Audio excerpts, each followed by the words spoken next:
여러분은 어떻게 하시겠습니까? 이정희 58세. 그녀도 똑같이 생각했습니다. 바람이라고. 30년 지기 남편이 이 나이에 바람을 피운다고. 그래서 남편 가방을 몰래 뒤졌습니다. 떨리는 손으로. 두근거리는 가슴을 부여잡고. 그리고 그 안에서 종이 한 장을 꺼냈습니다. 그런데 그게 여자 연락처가 아니었습니다. 사연 시작 전 구독과 좋아요 눌러주시면 큰 도움이 됩니다. 이정희는 새벽 5시에 일어납니다. 결혼한 이후로 단 하루도 걸은 적이 없었습니다. 남편 박인수의 도시락을 싸기 위해서였습니다. 흰 쌀밥에 된장찌개, 계란말이, 멸치볶음. 메뉴는 30년 동안 크게 다르지 않았습니다. 남편이 그걸 좋아했으니까요.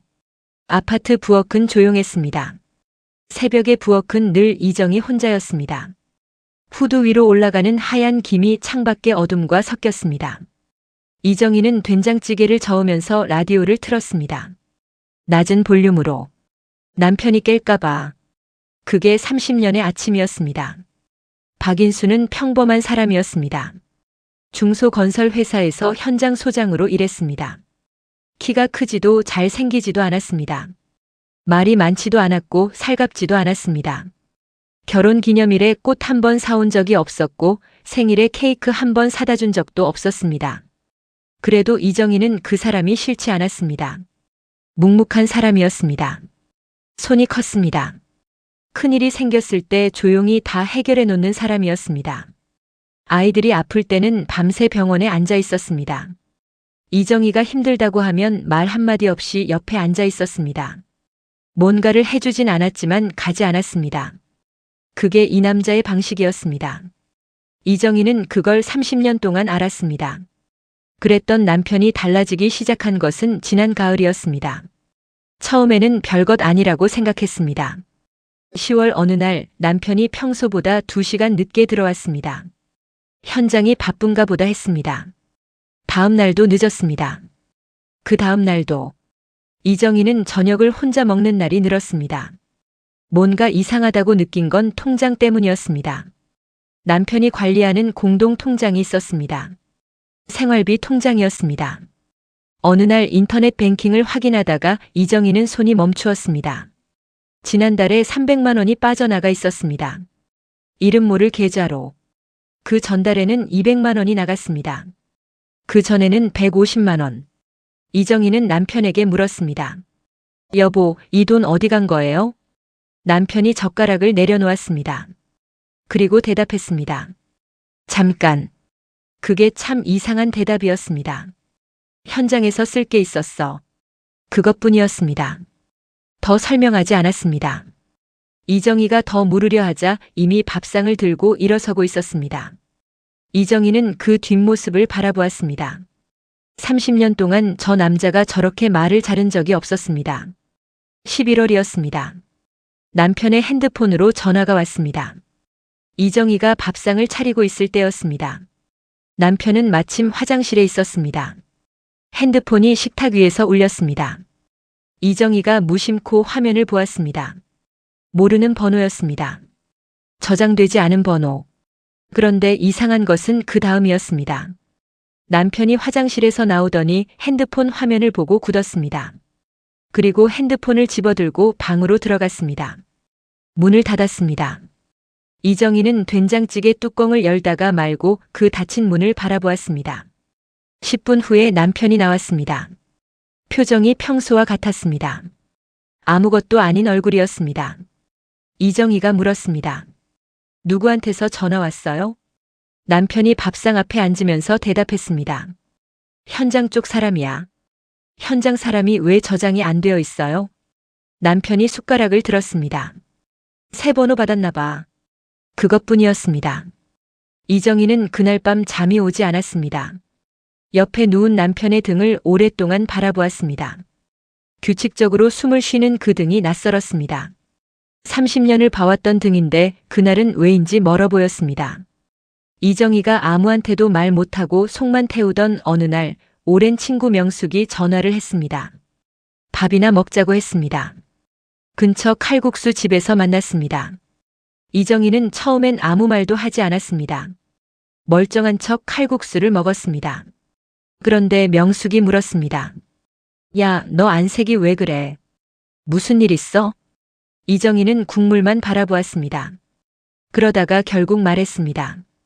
명숙아, 남자들이 나이 들면 바람 피우는 거 맞지? 명숙이 젓가락을 내려놓았습니다. 눈이 커졌습니다. 인수 씨가? 이정희가 그동안 있었던 일을 털어놓았습니다. 통장에서 빠져나간 돈, 모르는 번호, 늦은 귀가, 말이 줄어든 것. 명숙이 들으면서 얼굴이 굳어졌습니다. 그리고 한참 있다가 말했습니다. 야, 요즘 남자들 다 그래. 나이 50 넘으면 막 이상해진다고. 내 옆집 영자도 있잖아. 남편이 결국 들통났잖아. 이정희가 칼국수 면을 젓가락으로 집었다가 내려놓았습니다. 그런 사람 아닌데. 인수가. 명숙이 혀를 찼습니다. 야, 그런 사람이 어딨어. 다들 그런 사람이야. 통장에서 돈 빠져나가는 거 그거 증거야, 증거. 야, 내가 방법 하나 알려줄까? 이정희는 그날 집으로 돌아오면서 내내 생각했습니다. 아니겠지. 그 사람이 그럴 사람이 아닌데. 그러나 생각은 멈추지 않았습니다.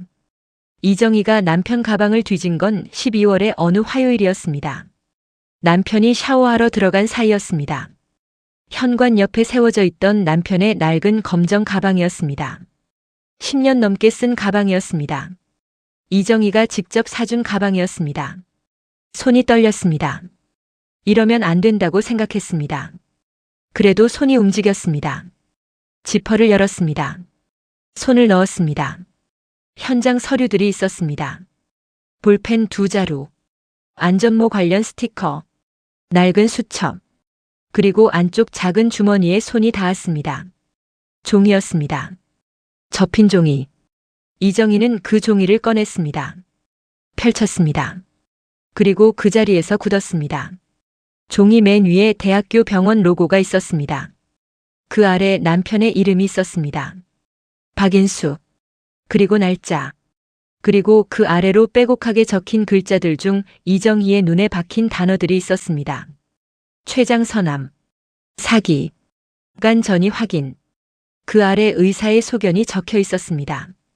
이정희의 시야가 흔들렸습니다. 글자들이 뭉개졌습니다.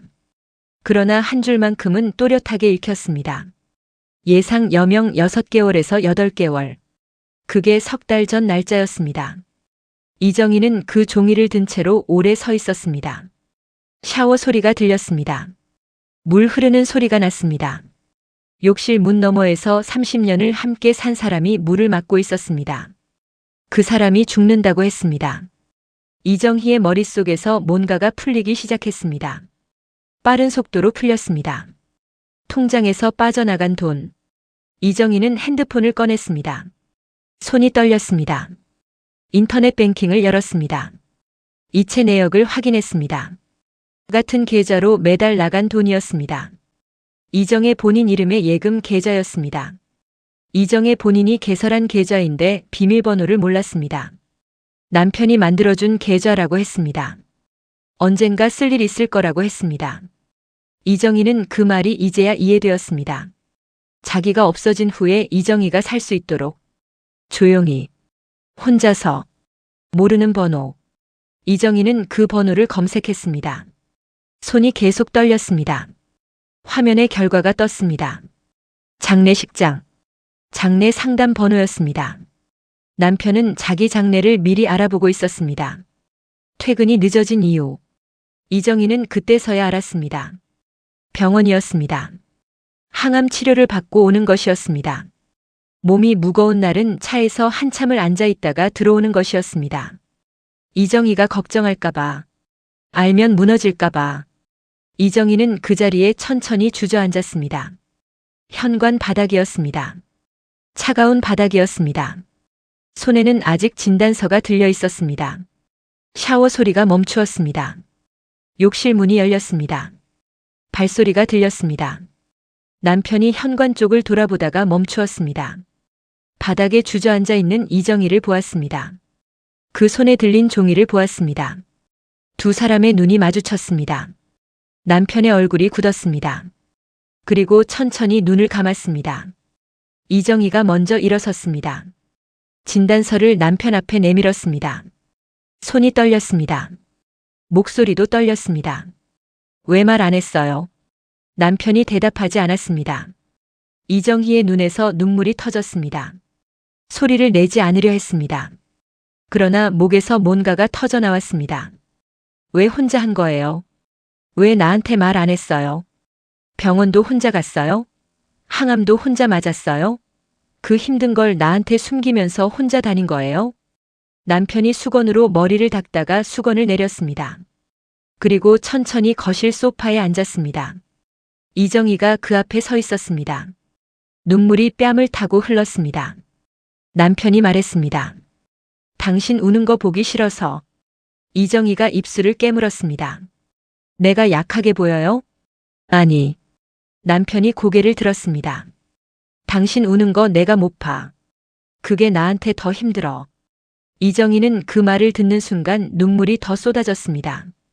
그 인수 씨가 30년 동안 내가 아플 때도 옆에만 앉아있던 인수 씨가 지금 자기가 죽는다면서 나 걱정을 하고 있었습니다. 남편이 그날 밤 이정희에게 모든 걸 털어놓았습니다. 목소리는 낮았습니다. 담담했습니다. 그게 더 가슴이 아팠습니다. 3달 전에 알았어. 처음엔 소화가 안 되는 줄 알았는데 병원 갔더니 이미 사기였어. 이정희가 왜 진작 말 안 했냐고 했습니다. 남편이 잠깐 말을 멈추었습니다. 당신한테 말하면 당신이 다 내려놓을 거 알잖아. 이것저것 다 포기하고 나만 쫓아다닐 거 알잖아. 이정희가 당연히 그래야지 않냐고 했습니다. 남편이 고개를 저었습니다. 그럴 필요 없어. 내 병은 내 거야.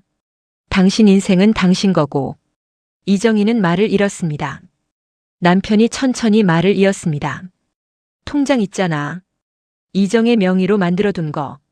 거기 한 달에 한 번씩 넣어뒀어.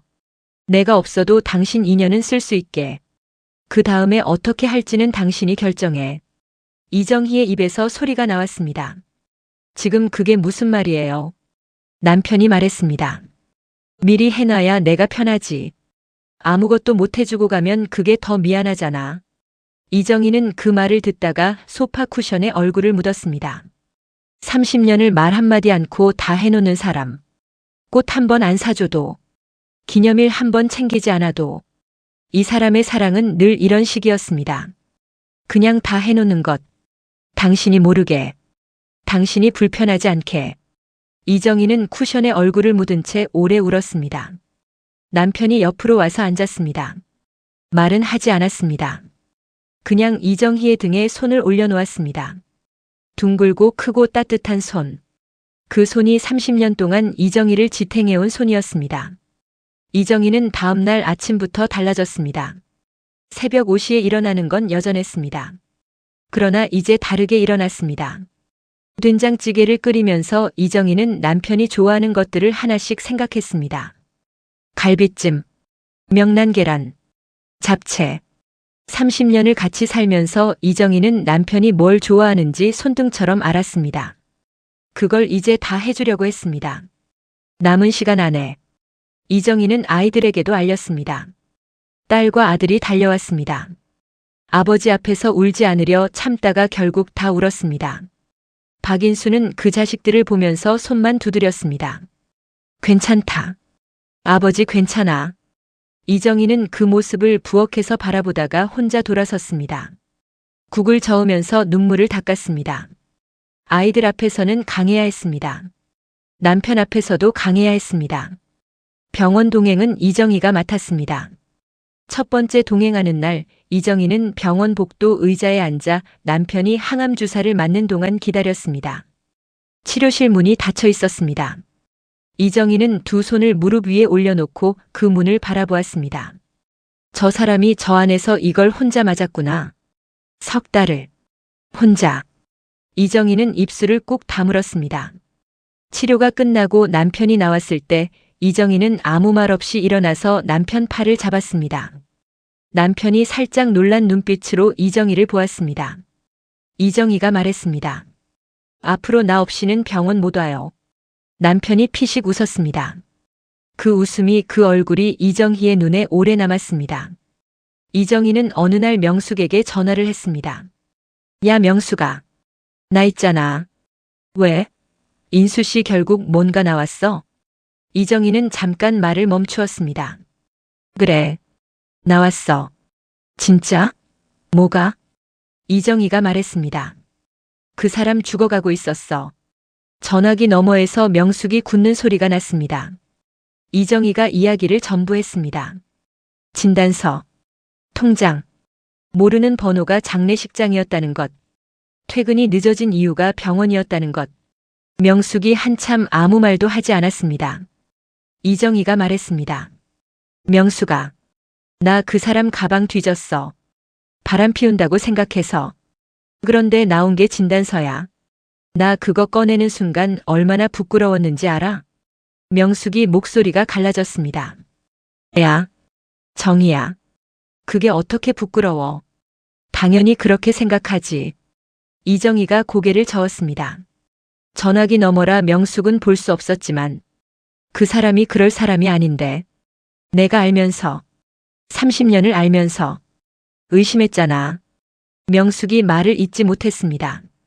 전화기 너머에서 두 사람이 한참 조용했습니다. 이정희가 먼저 말했습니다. 그래도 있잖아. 다행이야.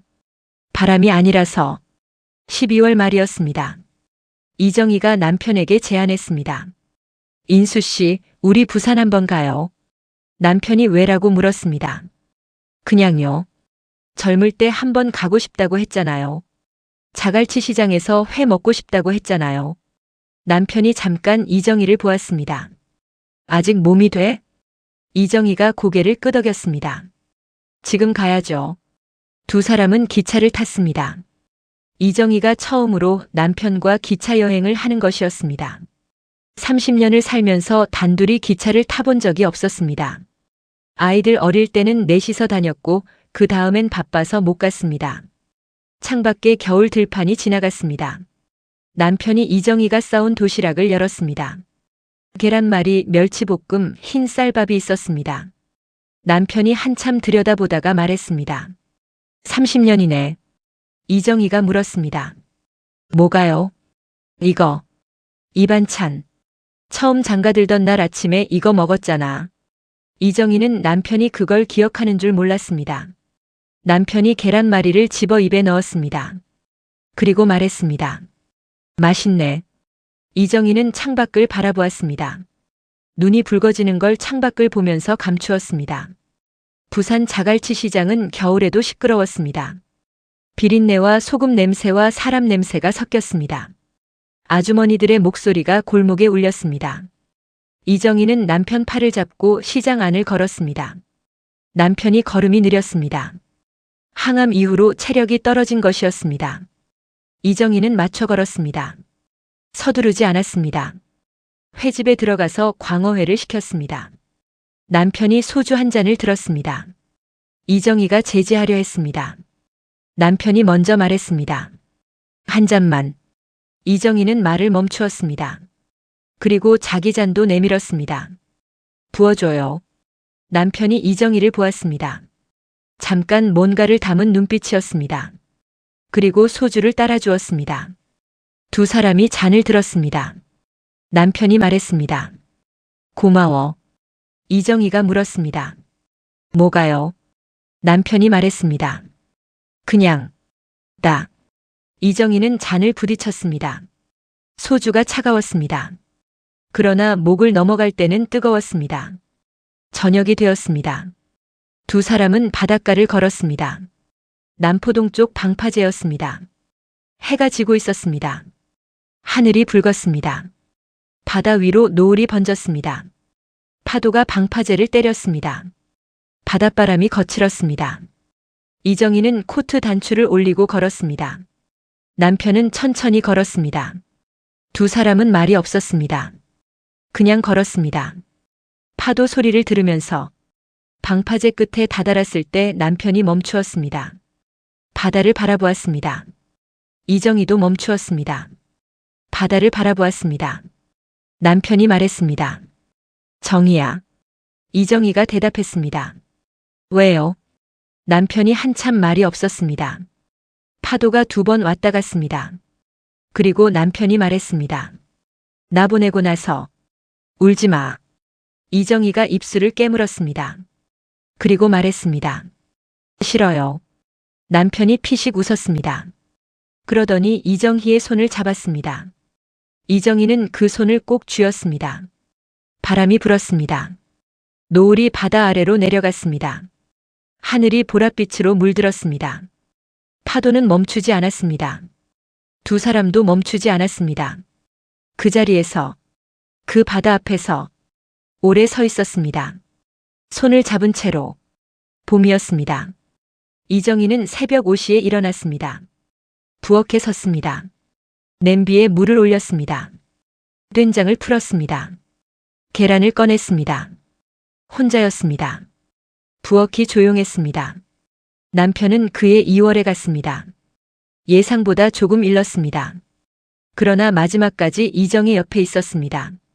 병원 침대에서 이정희의 손을 잡고 있었습니다. 말이 없었습니다. 늘 그랬듯이 그냥 손을 잡고 있었습니다. 그리고 조용히 갔습니다. 이정희는 울었습니다. 남편이 울지 말라고 했는데 울었습니다. 실컷 울었습니다. 그게 30년의 무게였으니까요. 봄이 왔습니다. 이정희는 된장찌개를 끓이면서 라디오를 틀었습니다. 낮은 볼륨으로. 습관이었습니다. 아무도 깨울 사람이 없는데 낮은 볼륨으로 틀었습니다. 된장찌개가 끓기 시작했습니다. 이정희는 그 냄비를 내려다보았습니다. 그리고 혼자 말했습니다. 다 끓었어요, 인수 씨. 부엌에 아무 대답도 없었습니다. 그래도 이정희는 국을 2그릇 담았습니다. 습관이었습니다. 30년의 습관. 창밖으로 봄 햇살이 들어왔습니다. 이정희는 그 햇살 속에서 숟가락을 들었습니다. 잃어버린 시간은 돌아오지 않습니다. 그러나 그 사람이 남기고 간 것은 있습니다. 통장도 아이들도 계란말이를 좋아하던 그 입맛도, 그리고 방파제에서 잡았던 그 손의 온기도. 그것으로 이정희는 오늘도 살아갑니다. 충분하지는 않습니다. 그래도 살아갑니다. 봄이니까요. 오늘 준비한 이야기는 여기까지입니다. 이야기 속 내용 어떻게 생각하시나요? 댓글로 의견 남겨주세요. 재미있으셨다면 무료인 구독과 좋아요 꼭 부탁드립니다. 다음에도 더 깊은 이야기로 찾아뵙겠습니다.